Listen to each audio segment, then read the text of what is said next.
Now, we have to, now we're going to go back to Hebrews 11. Okay.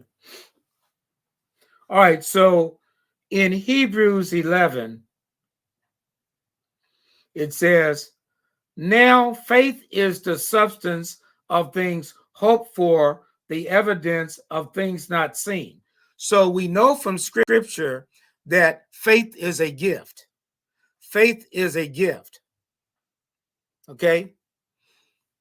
Okay. We are not we did not get redeemed by our own efforts. It was the kindness and mercy of Yah that caused him to choose to send faith to us.